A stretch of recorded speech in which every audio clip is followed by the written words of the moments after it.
Good morning students. मैंने आपको पिछले वीडियो में बताया था मेथड्स ऑफ पेंटिंग। तो चलिए अब उससे आगे चलते हैं। नेक्स्ट टॉपिक है सरफेस प्रिपरेशन, यानी सतह तैयार करना। सरफेस प्रिपरेशन ये आपका एक सेकेंड।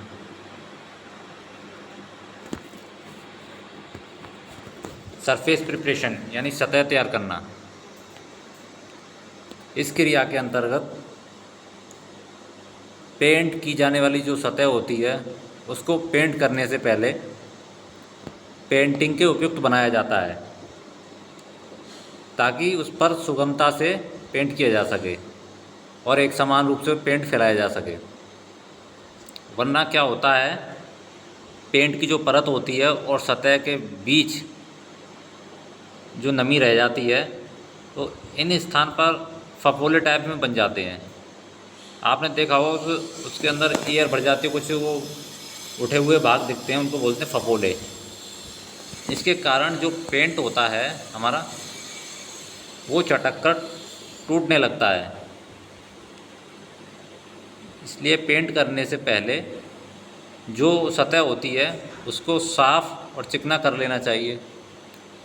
और आपने देखा होगा जैसे कोई लकड़ी की टेबल हैं, कुर्सियां हैं आदि और फर्नीचर्स हैं, गेट हैं, उन पर जब ये बनाए जाते हैं तो कीलों का प्रयोग किया जाता है।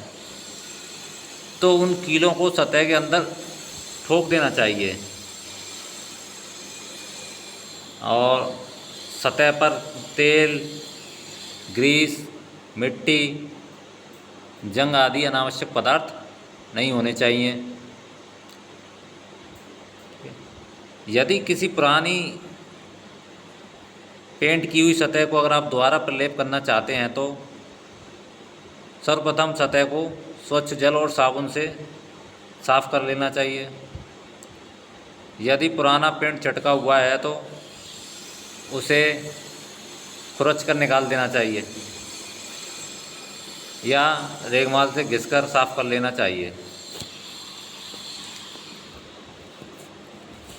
नेक्स्ट है हमारा नेक्स्ट टॉपिक हमारा, एक सेकेंड,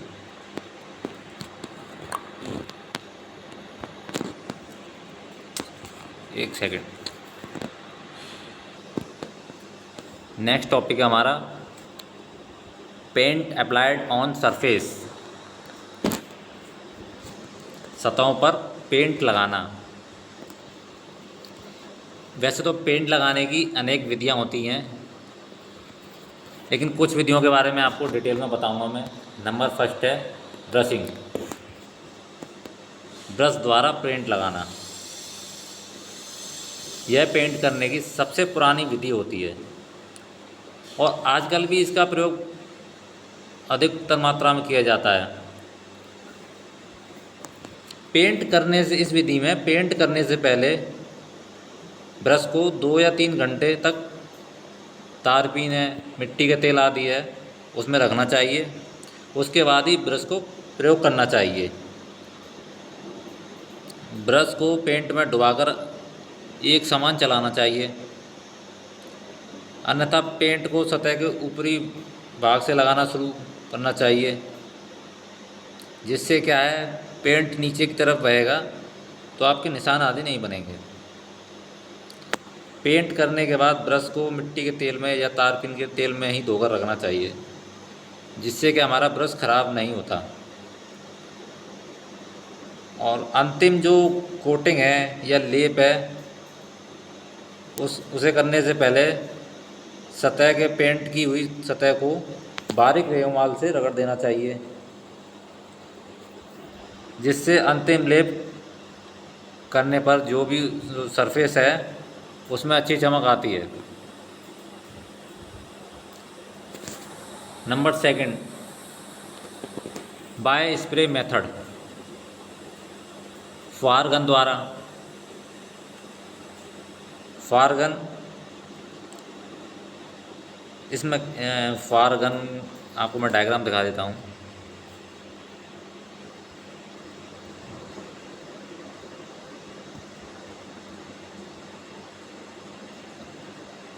ये हमारी फार गन होती है, ये जो आप देख रहे हैं ये हमारा फार गन हो। तो आइए चलते हैं टॉपिक पर।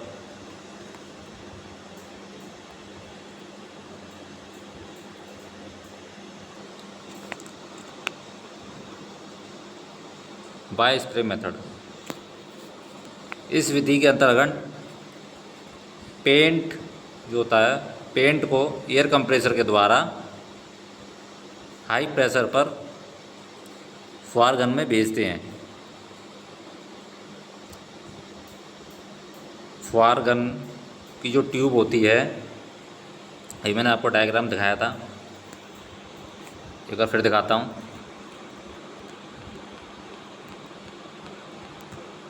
फुहार गन की ये ट्यूब है, ये एक फुहार गन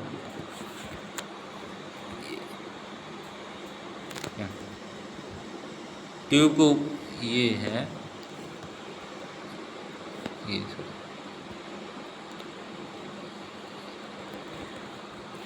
इसके ऊपर एक कप बना रहता है, जैसे ये आप कप देख रहे हो, इसमें पेंट भरा रहता है और यहाँ होकर पेंट धीरे धीरे इसमें रिसता है, धीरे धीरे बूंद बूंद रिस कर आता है और ये इसके नोज़ल के मुंह पर आ जाता है। नोज़ल से वायु तीव्र गति से निकलती है और पेंट को अपने साथ छोटे छोटे कणों के रूप में बदलकर, यानी फुहार के रूप में सतह पर फेंकती है। क्रिया के समय स्प्रे गन की दूरी, जब आप पेंट कर रहे हो, पेंट करते समय स्प्रे गन की दूरी है वह सतह से 15 सेंटीमीटर से 25 सेंटीमीटर के बीच होनी चाहिए। गन को हमेशा सीधी रेखा में रखना चाहिए तथा एक समान गति से चलाना चाहिए। स्प्रे पेंटिंग में प्रयोग किया गया पेंट अधिक पतला या गाढ़ा नहीं होना चाहिए।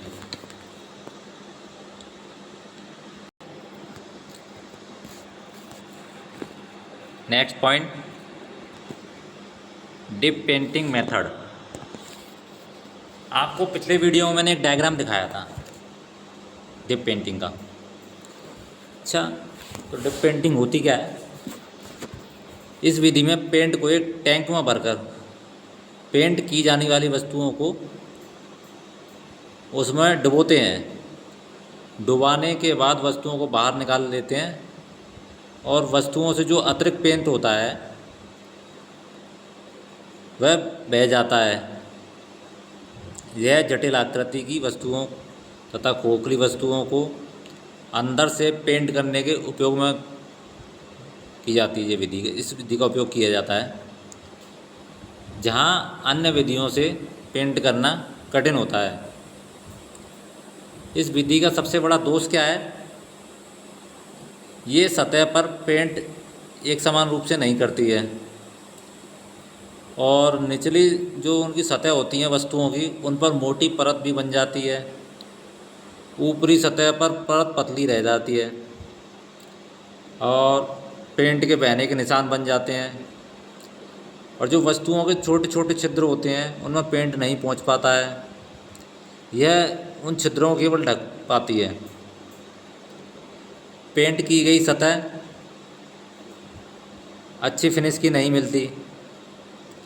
अधिक मात्रा में पेंट करने के लिए हम इस विधि का उपयोग करते हैं। इसके लिए हम इसे ऑटोमेटिक भी चलाते हैं, स्वचालित रूप से। आपको मैं बना के दिखाता हूँ डायग्राम, एक सेकंड। जैसे आप मान लीजिए ये कोई टैंकी है, पेंट टैंक जो है, ये हमारा पेंट टैंक है। इसमें हमारा पेंट कुछ इस प्रकार से भरा हुआ है। और जब हम ऑटोमेटिक चलाते हैं तो ऑटोमेटिक चलाने के लिए कन्वेयर बेल्ट होती है, जिससे हमारी जो वस्तु है वो अटैच रहती हैं। ये किसी मोटर या इंजन से चलाई जाती है। अब मान लीजिए ये हमारी वस्तु है, ये हमारी वस्तु है, ये ये डूब रही है, इस पर पेंट हो रहा है।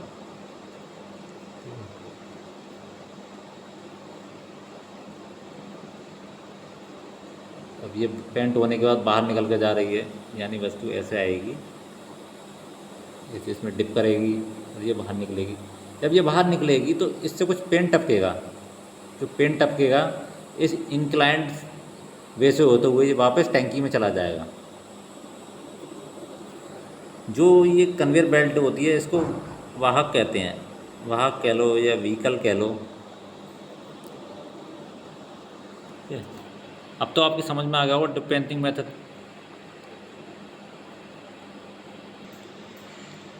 अब बात करते हैं रेडीमेड पेंट,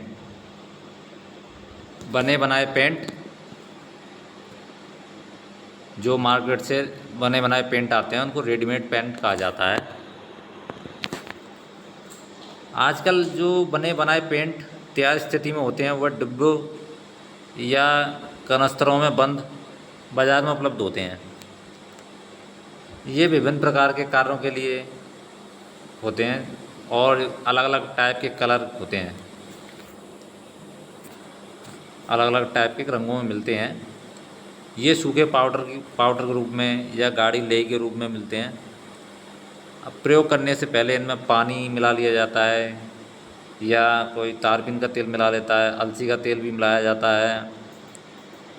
ये इसलिए मिलाया जाता है इनको एक उचित अनुपात में पतला किया जा सके। ये निम्न प्रकार के होते हैं, कुछ टाइप्स में बताता हूँ आपको। इनेमल पेंट,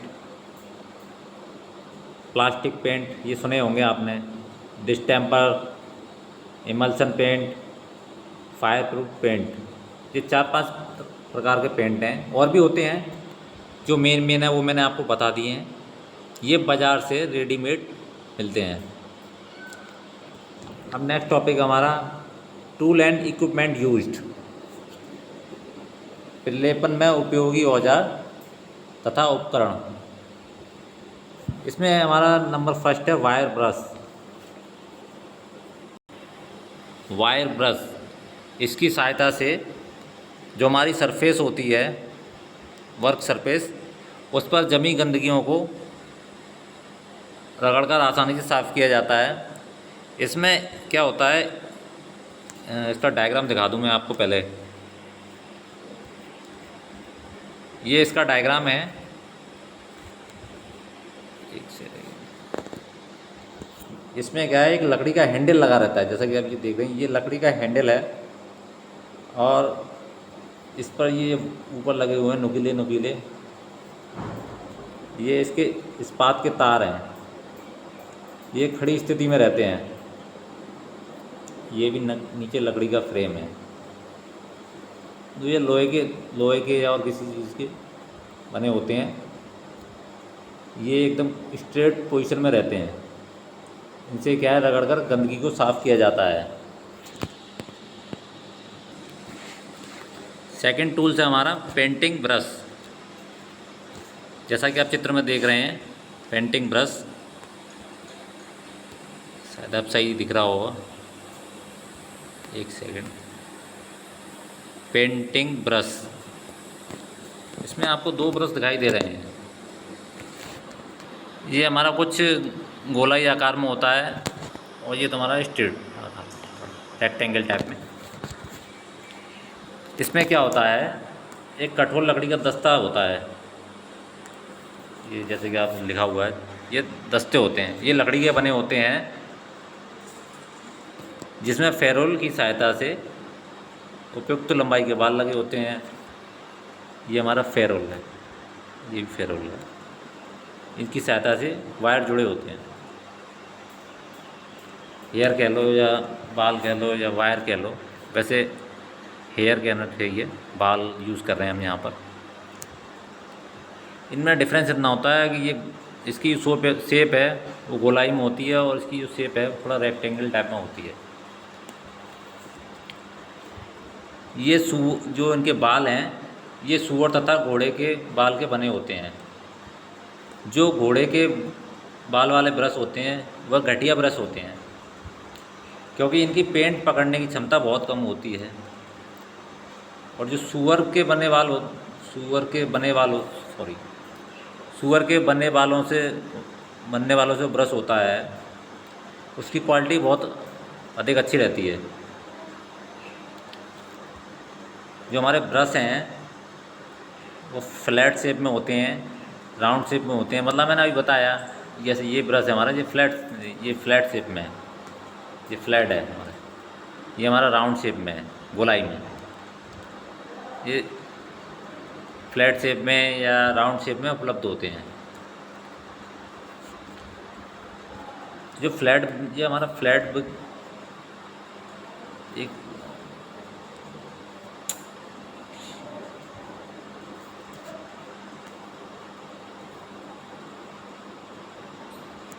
जो फ्लैट ब्रश होते हैं उनका size 12 mm, 25 mm, 38 mm, 50 mm, 63 mm, 75 mm और 100 mm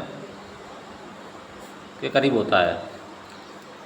अब जो हमारा गोल ब्रश होता है, जो उसका फेरोल होता है, वो तांबे के तार से लपेट कर बनाया जाता है। ये ब्रश 297 mm, 303 mm, 309 mm तथा 316 mm के बनाए जाते हैं।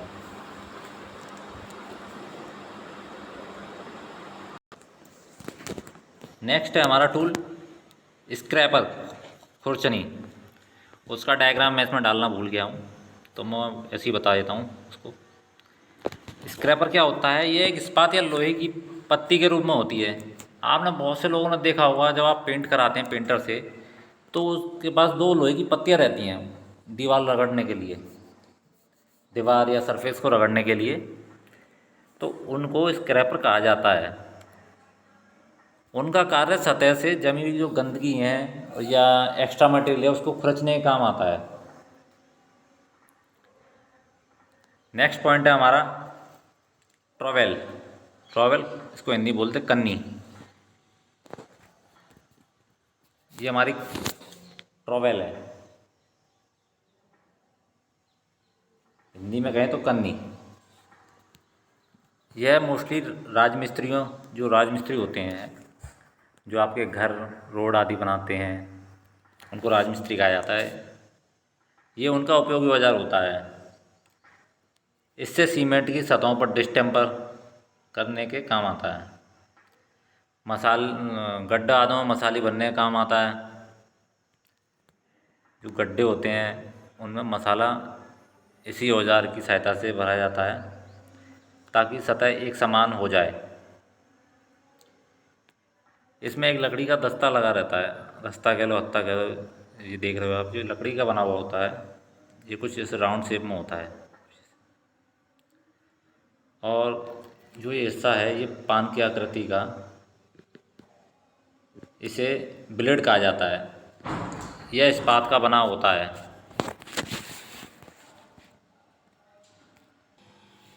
नेक्स्ट टूल है हमारा स्प्रे गन। जैसा कि आप सभी चित्र में देख रहे हैं, स्प्रे गन।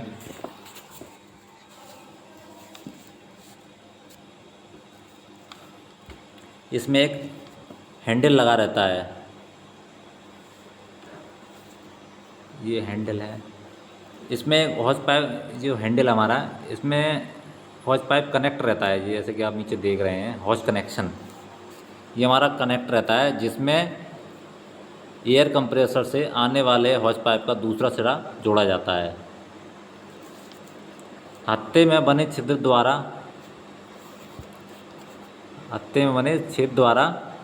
छेद कह लो, छिद्र कह लो,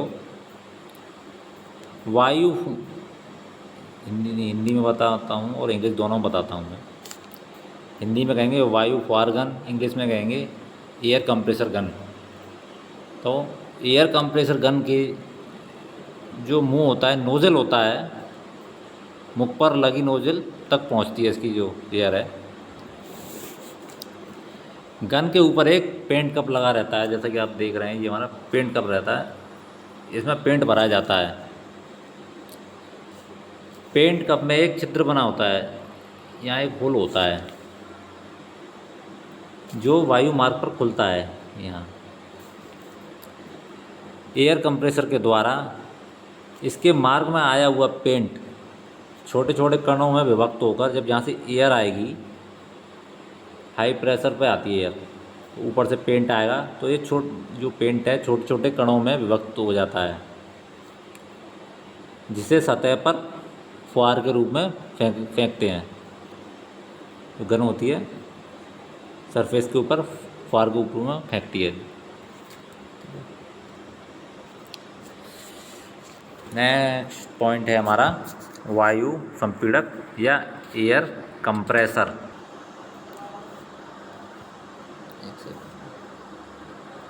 नेक्स्ट टॉपिक हमारा एयर कंप्रेसर। जैसा कि आपको चित्र में देख रहे होंगे, एयर कंप्रेसर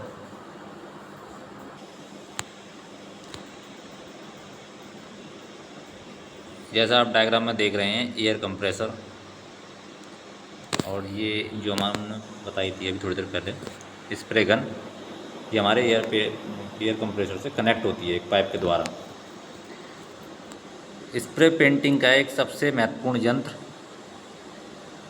एयर कंप्रेसर होता है, जो एक विद्युत मोटर या डीजल इंजन की सहायता से कंप्रेसर को चलाया जाता है। कंप्रेसर वायुमंडल की वायु को एब्जॉर्ब तथा कंप्रेस करके एक संपीड़ित वायु टंकी, यानी जो आप टंकी देख रहे हैं नीचे, ये टंकी, इसको कंप्रेस्ड एयर टैंक बोलते हैं। इसमें एयर को भर देती है, जहाँ से एक वायु टोंटी को बोलेंगे आप, एयर कॉक के द्वारा कंप्रेस्ड एयर फुहार गन में भेजी जाती है। ये हमारी वायु टोंटी होती है।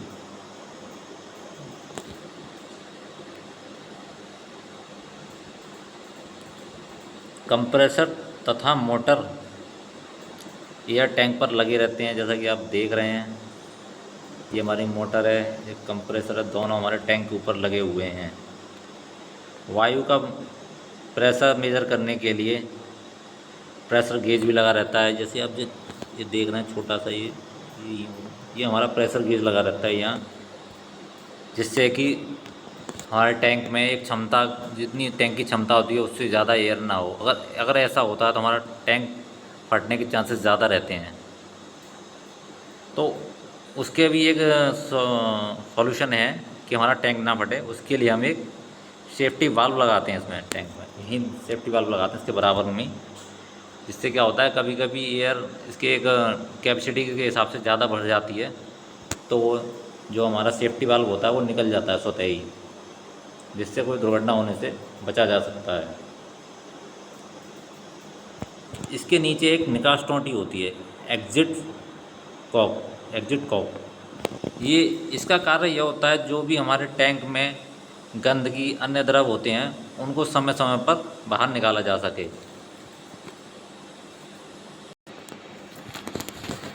जैसा कि आप देख रहे हो, लगभग हमने इसके सभी टूलों के बारे में जान लिया है, लेकिन एक टूल कह लो या इसका एक पेंट करते हैं जब हम, तो हमें उसकी सहायता लेनी पड़ती है उसकी सरफेस को तैयार करने के लिए। ठीक है, उसे बोलते हैं sand paper and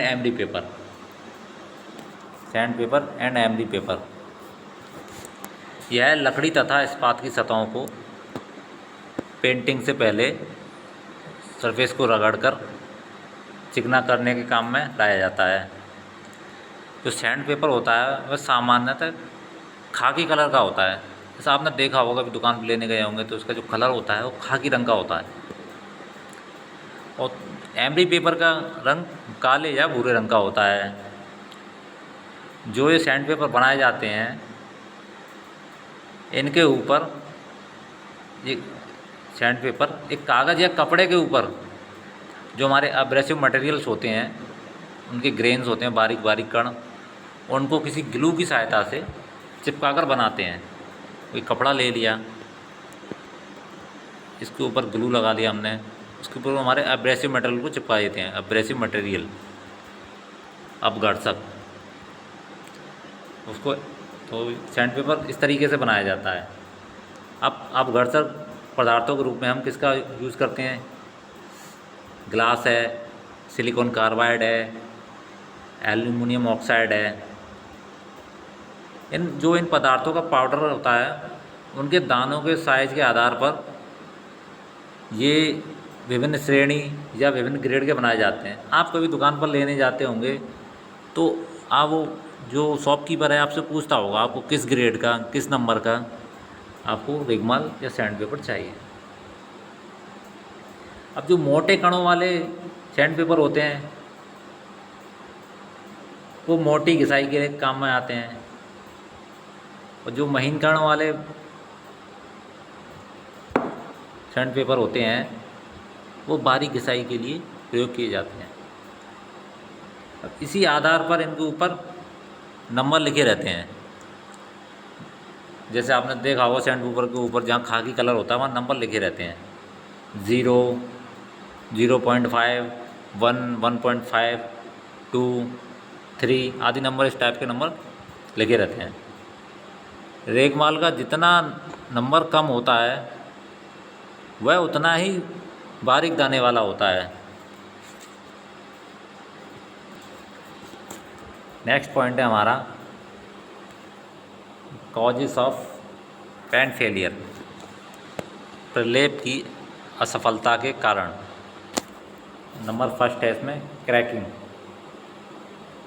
number second है रिंकलिंग। मैं हिंदी में बता चलता हूँ। क्रैकिंग का मतलब आपने देखा होगा पेंटों में दरारें पड़ जाती हैं।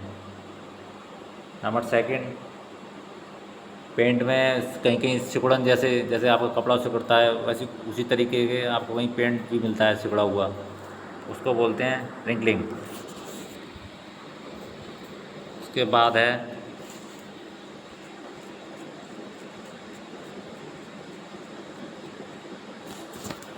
ब्लस्टरिंग। ब्लस्टरिंग का मतलब होता है फफोला पड़ना है, एक फोड़े के टाइप का होता है। ये कोई ये गोल सा होता है और ये उठा हुआ रहता है ये भाग, तो उसको बोलते हैं प्लास्टरिंग। नंबर 4 है वॉशिंग, यानी जैसे कि आप कपड़े धोते हैं या और कोई चीज़ धोते हैं तो उसका कलर फेड हो जाता है, कुछ फेड हल्का हो जाता है कलर धोने के बाद। तो ऐसे ही दीवार पर या पेंट की कोई सतह अगर उसको आप पानी से धोएंगे तो उसका कलर फेड हो जाता है, उसको बोलते हैं वॉशिंग। धुलने के कारण भी पेंट बेकार हो जाता है। नंबर 5 डिसकलरिंग, यानी रंग उड़ना। जैसे आप देखते हो आपकी गाड़ियां हैं, बाइक हैं, कार है, बसेस है, जब आप इनको यूं लेके आते हो तो इनका जो पेंट है कुछ अलग ही शाइनिंग देता है, और जब कुछ साल बीत जाने के बाद जब आप देखते हो तो उनका पेंट काफ़ी हल्का पड़ जाता है, भद्दा लगने लगता है। तो क्या होता है, धूप में खड़े रहने के कारण उस पेंट की डिसकलरिंग हो जाती है, उसका रंग उड़ जाता है धूप की वजह से। एंड लास्ट है चॉकिंग, यानी चूर्ण बन जाता है। आपने कहीं घरों पे देखा हो सीलन, आपके घरों में कहीं दीवारों पे सीलन रहती है काफ़ी टाइम तक, तो आपने देखा हो उसका पेंट है धीरे धीरे धीरे धीरे चूर्ण के रूप में बनकर वो नीचे गिरता जाता है ज़मीन पर। जैसे चौक का चूर्ण होता है, आप ब्लैक बोर्ड पर चौक से लिखते हैं तो चौक का जो हिस्सा है घिसकर नीचे गिरता है, ऐसे ही कुछ दीवारों का हिस्सा है वो घिसकर नीचे गिरता रहता है, उसको चॉकिंग बोलते हैं। नेक्स्ट पॉइंट है painting defects and remedies, painting के दोष तथा उनके उपचार। Number first, brush mark. इस प्रकार के दोष में क्या होता है, पेंट के सूख जाने पर जो उनकी सरफेसेस होती है उन पर कुछ लाइनें दिखाई देने लगती हैं। वह क्या होता है, वो ब्रश के बाल होते हैं, ब्रश के बाल होते हैं या उन बालों के कारण लाइनिंग सी बन जाती है। यह दोष पेंटिंग के बहुत अधिक गाढ़ा यह दोष जो हमारा पेंट होता है उसके अत्यधिक गाढ़ा होने की वजह से होते हैं। इस दोष को दूर करने के लिए पेंट को पतला कर लेना चाहिए। इतना भी पतला नहीं, हद से ज़्यादा पतला कर लो, एक रेशियो में, एक स्टैंडर्ड रेशियो में। लाइनों को रेगमाल से घिसकर उस पर दोबारा पेंट करना चाहिए। नंबर सेकंड, वेट स्पॉट यानी गीले धब्बे। अब इस प्रकार के दोष में क्या करते हैं, जो पेंटिंग सरफेसेस होती है उसमें कुछ स्थान पर पेंट शेष स्थान के पेंट के पूर्ण रूप में सूख जाने के पश्चात भी गीला बना रहता है, जो कि सतह पर धूल या ग्रीस आदि लग जाने के कारण उत्पन्न होते हैं। पेंटिंग करने से पहले वर्क सरफेस को ढंग से साफ कर लेना चाहिए अच्छी तरह। नंबर थर्ड, रन का मतलब चलना या बहना। यह दोष इसलिए उत्पन्न होता है जब किसी स्थान पर या कहीं कहीं पेंट अधिक लग जाता है तो उसमें एक बहने का निशान, या मान लो आंसुओं के रूप में, जैसे आंसू बहते हैं नीचे की तरफ, ऐसे बहने का निशान बन जाते हैं। तो इसका उपचार पेंट के सूखने के पश्चात किया जाता है। ऐसे स्थानों पर क्या किया जाता है, ऐसे स्थानों पर हम रेगमाल या ब्लेड से हल्का सा खुरच कर क्या करते हैं, रेगमाल या ब्लेड से खुरच लेते हैं। उसके बाद पेंट की एक और नेक्स्ट कोटिंग कर देते हैं, एक और सतह। जैसे मान लीजिए इस पर यहाँ पे बहने के निशान इस तरीके से, तो इस पर क्या करना है, जो रेगमाल है हमारा उससे घिसकर हम इन बहने के निशान को ख़त्म कर देंगे। उसके कपड़े से साफ़ करके इस पर एक लेप और कर देंगे पेंट का। नेक्स्ट हमारा ऑरेंज पिल। यह दोष इसलिए उत्पन्न होता है क्योंकि स्प्रे गन को कार्य सतह से अत्यधिक दूर पकड़ लेते हैं या बहुत समीप पकड़ लेते हैं। तो क्या होता है, वायु दाब अधिक होने के कारण यह उत्पन्न हो जाता है। वायु दाब अधिक हो जाता है, कभी कम हो जाता है। अगर मान लीजिए ये आपकी स्प्रे गन है, ये आपकी सरफेस है कोई, तो मैंने आपको बताया था इनके बीच कितनी दूरी रखनी चाहिए, पिछले थोड़ी देर पहले बताया था मैंने आपको। तो इसमें से जब पेंट निकलता है, एक सेकंड, हाँ, ये आपकी कोई सरफेस है जिस पर आपको पेंट करनी है स्प्रे गन के द्वारा। ये आपकी स्प्रे गन है। क्या होता है, इसके और इसके बीच मैंने आपको बताया था एक निश्चित अनुपात में दूरी होनी चाहिए, ना तो कम होनी चाहिए ना ज़्यादा होनी चाहिए। अगर कम होती है तो भी ये दोष उत्पन्न होता है और ज़्यादा होती है तो भी ये दोष उत्पन्न होता है। ठीक है, तो ऐसे जो दोष होते हैं उनको ऑरेंज पिल कहा जाता है। नेक्स्ट है हमारा स्प्लिटिंग। यह दोष हमारा इसलिए उत्पन्न होता है जब स्प्रे गन में आप पेंट को बिना छाने भर देते हैं, इसलिए ये दोष उत्पन्न होता है। तो इस दोष से बचने के लिए पेंट को छानकर ही उपयोग में लाना चाहिए। और जो आपका कप होता है,